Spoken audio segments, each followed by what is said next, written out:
Castle Talk podcast, where we talk to writers and creators of today's genre worlds from Denver, Colorado. I'm your host, Jason Henderson, author of the upcoming series Young Captain Nemo from Fievel and Friends Macmillan Books.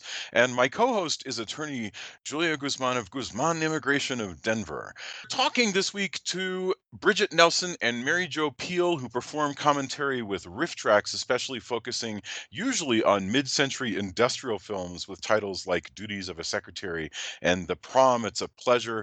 And now we're back with a new short. We're going to talk to them about the 1968 film Farm Family in Summer and a feature-length college alien invasion remake called Deadly Instincts. Welcome, guys. Hi. Thank you. That was a mouthful and well delivered, too. No kidding. Thank you very much. Bridget and Mary Jo are both from Minnesota, both performers on the TV program MST3K. It's in recent years that the work as a duo has really taken off, and that's true, isn't it? I mean, last year we spoke about a year ago, and you had kind of started to do a lot of these films as a duo, and how has that cemented? Well, I think that together we have really found our legs and as a couple, and we often will have these conversations where when we first started out, and Bridget, interrupt anytime, I think we were a little tentative about stepping on each other's toes and not saying how we felt about certain lines because we were just trying to get ourselves up and running. And now it feels like we're in this really great rhythm where I can just say, I don't like that line, or can we do it this way? What would you think of this? And neither of us takes it personally. And that's been really exciting because I think it gives way to increased productivity and creativity. Yes, because now Mary Jo lets me have 4 lines per short, and I think that is so nice of her. You're welcome. We finally got it where it's a nice no. But she really hit the nail on the head. We really just have started working. We always worked well together because we get along and everything, but we really are getting a lot faster. We're like, I don't like this line. Oh, okay. How about this one? Yeah, that one's better. Where you're right, Mary Jo. Earlier on, it was like, this is funny, but what if, just kind of tiptoeing, and it's just fun to get back into a just a great comedy writing room kind of atmosphere. Yeah, so the way that it kind of a thing. The way you do this, if I understand correct, I'm sorry, I apologize, Mary Jo.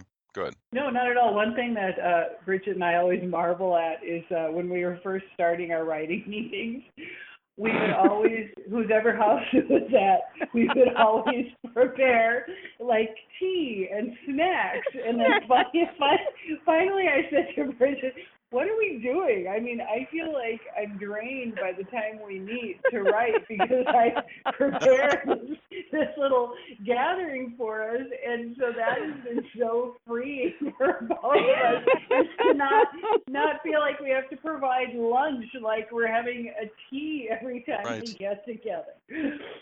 Yeah, we couldn't help ourselves. That's probably something Jason would not resonate with, but I definitely resonate with, is that women, I think, are much more likely to try to make everything a hosted event instead of just a meeting. Yes, that is so true, because sometimes the Mike, Kevin, and Bill will come over here to rehearse or do something, and I'm like, well, Mike, there's dishes all over. He's like, Kevin does not care, but I still bustle around and sometimes go buy them caramel corn anyway. Like, here, right, you gotta at least give them something. Bustle around. Funny.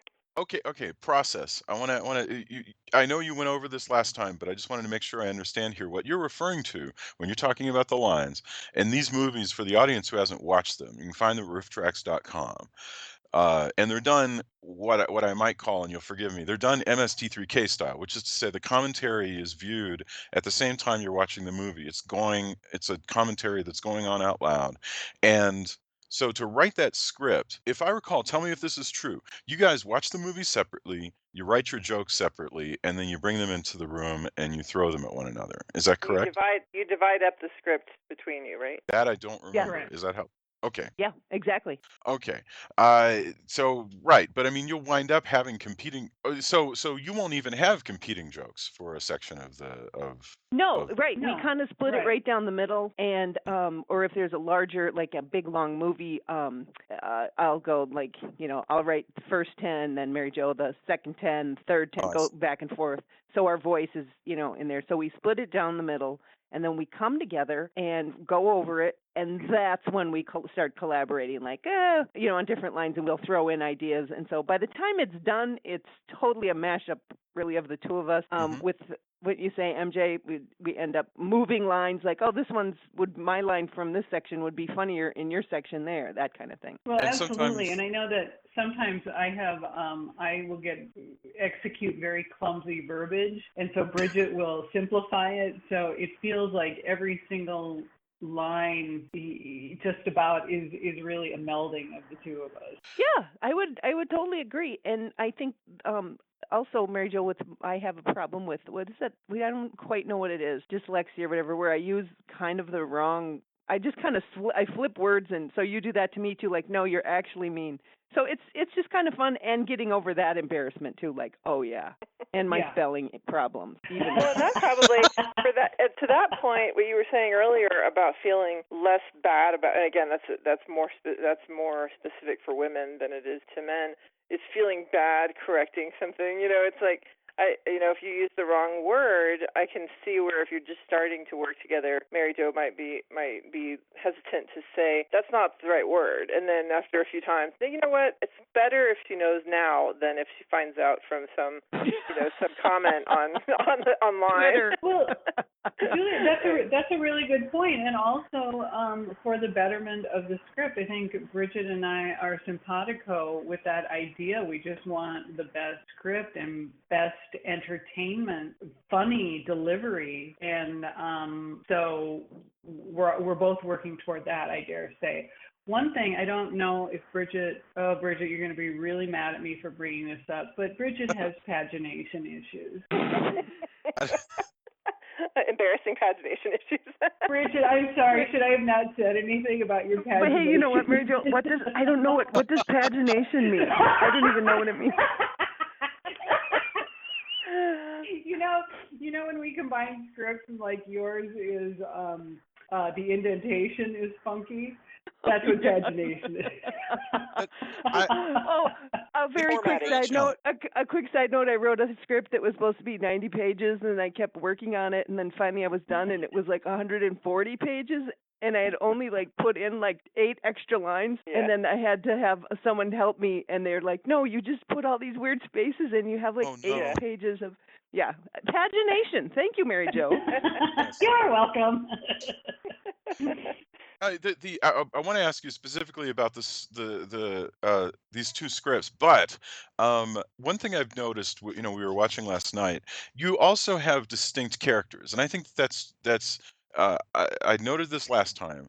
I think it's a little bit less true with the guys. I think back on the TV show, there was some, like Tom Servo was obnoxious, for instance.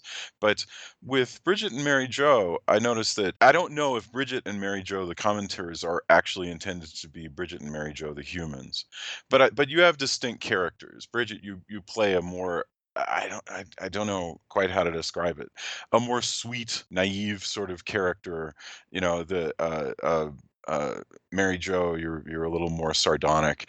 Do you pick up on this, or am I imagining this? Or is it just your personality? Well, I think I'm hewing pretty closely to my personality. I think it's a bit heightened because we are performing to a degree, but I feel like when I make those comments, having written them, it's pretty authentic. Bridget, what do you think?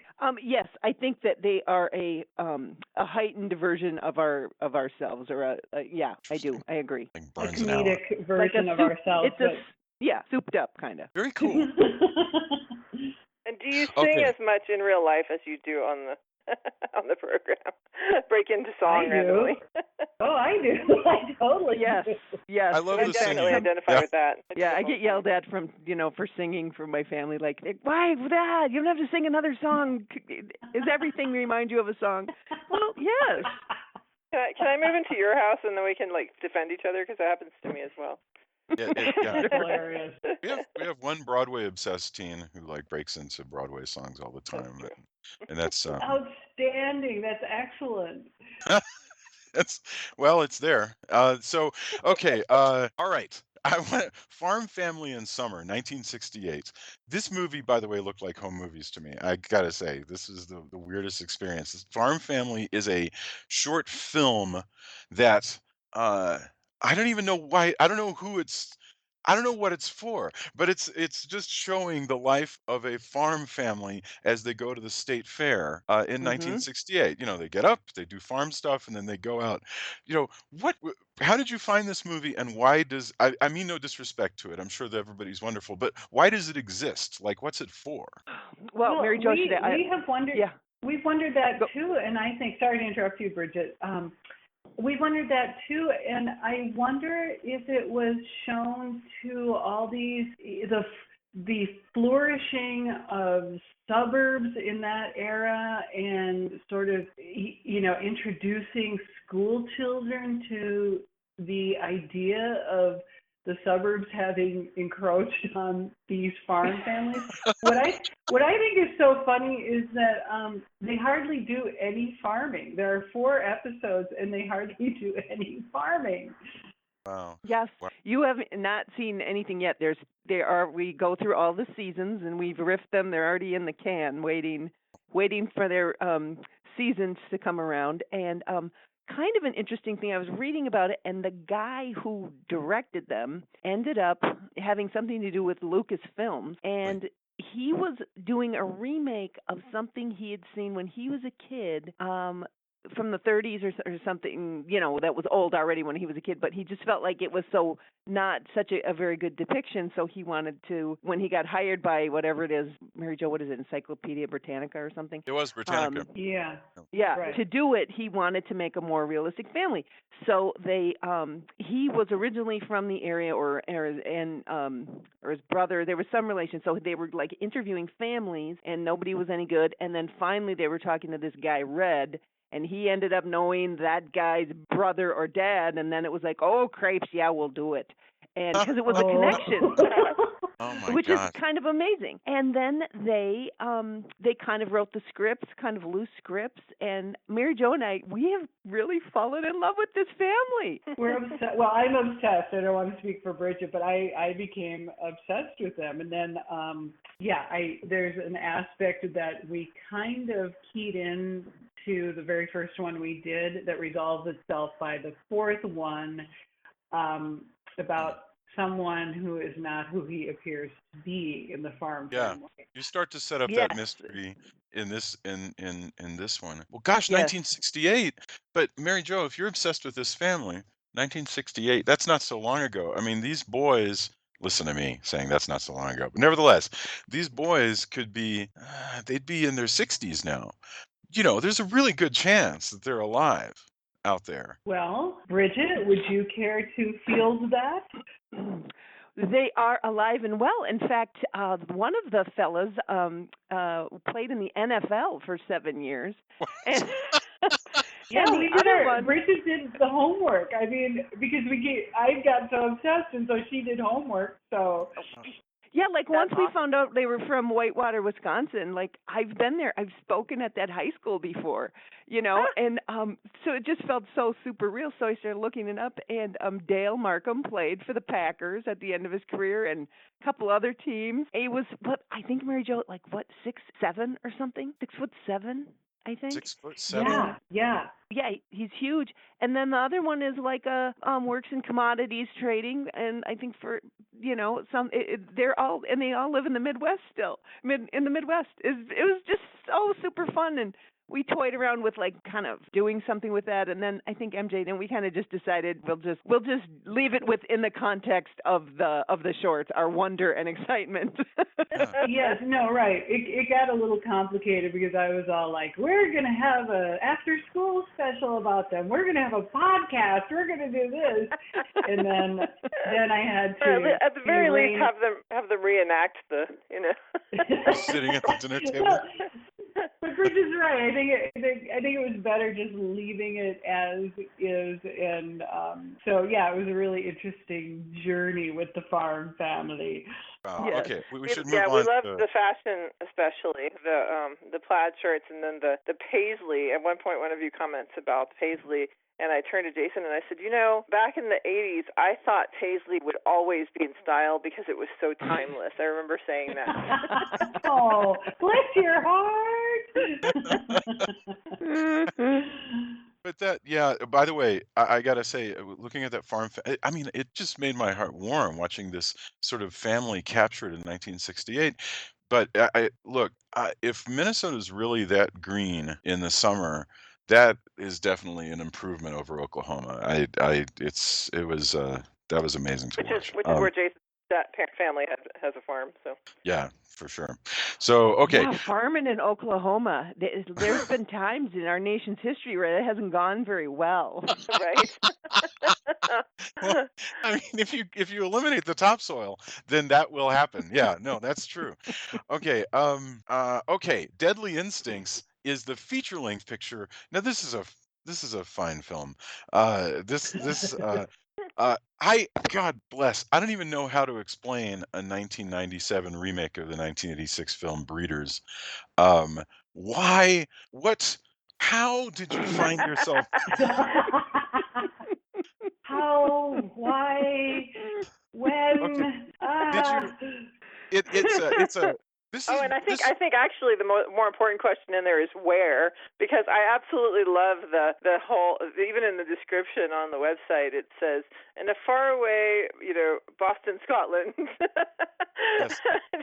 I think the thing that made me laugh the most throughout the whole thing is you guys pointing out, and also I started looking for them as well, the randomly placed Boston things. Yeah, exactly. Where it's clearly not Boston.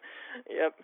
So tell us about Coming to Breeders. I mean, it's not Breeders; it's Deadly Instincts now. I think it was called a couple of different things. Well, once I saw her super cool outfit, I thought we have to do it. Her Patti Smith outfit from The Warrior. I had. And then I don't know, Mary Jo, it as usual, it kind of comes down to what is available that we can get a copy of that doesn't have copyright issues, that's ready to go. I mean, sometimes you have to like dig around in the junk drawer of what's at Rifftrax and go, well, how about this one? Right. Well, and they're copyrighted, right? You're just licensing them, but you mean something that you can get for the right price? Is that the idea? Yes, yeah. That isn't, yeah, exactly. Because it would be fun to, Mary Jo and I want to do a million different movies, but obviously we can't do them because they're too expensive. But okay, Right. just to recap what this movie is about. At a university, students begin to disappear after in Boston. in Boston. At Quote Boston, close quote. Right. A number of students who go to college in Boston begin to suffer vicious attacks when, after an alien emerges from an asteroid and starts to, I think, plaster women to walls, and I think sexually assault them. I'm not sure what's going on. No. He does not impregnate them. He just gets them to carry his eggs. That's what they say in the movie. That is the weirdest. I mean, I can't. please, come on. So it's kind of exploitative, but kind of scared about being exploitative, which is even more odd. No, it's super exploitative, just not in that way. Thank you. But not effectual, not ineffectual. I mean, it's so preposterous that, yeah, exactly. It's preposterous. I think that's why we decided to do it, right, Mary Jo? Like, we were like, oh, is this too? It's just ridiculous, and then it's just ridiculous. So we thought it was funny. I mean, some of you might call it an alien rip. If you're trying to understand, like, what does this movie look like? It's an alien ripoff. You've got a lot of people moving down corridors and a giant creature that is The grabbing creature's people. actually not half bad. I told you. Yeah. It's kind of a scary creature. Yeah. I think. But they Yeah, showed. Here's I my think- thing. I don't know about writing films that much, but I do know you shouldn't show the scary creature in the first scene. And they Yeah. do. Like there's no sense. There's no sense of what's going to happen. He's like in the very first scene, so there's no mystery whatsoever from the beginning. It's strange, the characters in this movie. Where, for instance, the main character is a professor, a very, very super handsome, like super hot professor, See, who you're under his spell too. We I am just, you under know, his spell. Ashley's got. Yeah, yeah. And He is, as they say, a dreamboat. he's a dreamboat Yes, professor. dreamboat. All the ladies love him, and there is zero, to my understanding, this guy seems to have no problem dating his students, like none. No, it's There's just not not a a thing. there's not a It's moment's n- thought. It's not a thing in the movie at all, except for the headmistress or the principal kind of giving him a cockeyed glance, like, hey, which I find fascinating. He could be dating any one of those girls, and he probably has, and Right. not a thing. Yeah. Right. Well, I think the only reason that whatever that woman position is upset about is that he's not dating her. Yeah. Yes, I No, think that you is- might be right. Yes. Yeah. She appears to be about exactly 8 years older than everybody else, and that takes her Yeah. out of the running with And probably still 8 years younger than him. Right, and Yeah. then the janitor gets to date people too, which Yep. Oh my which God, that's not that's a right. thing either. And not to be classist about it, but just that it's an open field at that college, whomever with whomever. No I Yes. love boundary when Mary Jo. I love when Right. Mary Jo asked Bridget if she would date a janitor, and she's like, "Marry one." She Yeah. started laughing because that's the whole character on MST was that he was the janitor. It was really funny. It's totally Oh, true. good. I'm glad that that's our goal is the laughter. But this was a really wonderful choice because it's a terrible Thank you. terrible movie, but the jokes are good, and with a movie like this I would think that it gets hard with the fact that these things are like 90 minutes long, so where you can be enjoying yourself like for the first hour and then you're like, oh my God, there's still 30 minutes of this whatever movie you're watching, and you still have to come up with more jokes for that. Mhm. Well, believe me, we also had a contributing writer on this. We had Molly Hodgson wrote a little bit of this one too, which really helped, don't you think, Mary Jo, just to kind of have another just a fresh eyeballs on it because of what you're saying, because of it's longer. I don't know how the guys have been doing it all these years, to tell you the truth. No, absolutely, and just injecting a fresh viewpoint, and then that shakes up my thinking and approach to things. And Molly is super smart and super funny, so it's always Fabulous. a treat. Mm-hmm. This is your first feature-length film? Is this the first one? Oh no, No, we've done a couple of them, but we hadn't done one Oh, okay. for a while. I don't think, right, Mary Jo? yeah, I can't remember what the last Angel's one Revenge. was. Yeah, that's Angel's right. Oh, okay. Revenge. Yeah. I have not seen it, so there we go. Yeah. All right, we should probably let you guys get going, but I am so thankful that you would stop and talk about Deadly Instincts / Breeders 1997 and Farm Family in Summer, which is truly so delightful. They actually go well together because it's such a cockamamie. It's such an odd like double feature. Cockamamie. Yeah, I don't even get me started. So, okay, thank you very, very much, Bridget and Mary Jo. Your movies can be found right now at rifftrax.com, and you also run around the country doing live stuff. Oh yeah, but I should ask, when is your next live performance, if you have one planned? Yeah, Our Christmas so special will be out, right, MJ? We'll have another Christmas special this year in December, and Farm Family in fall will be out October 11th. And is there anything else that you would like to plug that you guys are working on? Oh, I'm doing a show at the New Hope Cinema Grill, their comedy night on September 23rd, and I'm sure there's something else I'm doing, and I can't remember. I feel like there is. I feel like there's. Oh well, I'm speaking. Oh, I know. I'm speaking at the St. Cloud, Minnesota Women's Reading Group. I'm the Excellent. featured speaker. Yes, I'm the featured speaker, and my speech will be entitled "Still at the Kids' Table: What It Was Like to Be Fantastic. Dar Jones's Daughter." It's Oh, for my God. mother. Oh, Can my I God. come? Can I come to that? I So love cute. that I love so that bad. so much. That sounds love really it. delightful. Aw. It's the oldest organization in the state, women's organization. Did you know that, Mary Jo? They came I did in and they not. set up a Carnegie Library, and it's kind of amazing for the prairie people. Anyway, kind of cool. That So is not I'm know sure that. I'm sure it's sold out. Darn. wonderful, wonderful. All right. Thank you very much. I'm really glad that you guys could talk, and I'll make sure that you guys get to listen in, and hopefully maybe next year we can check in with you guys again or something, or maybe sooner. You never know. Have a Thanks. fantastic day. Bye, Thank guys. you. Thanks, you guys too. Bye. So long.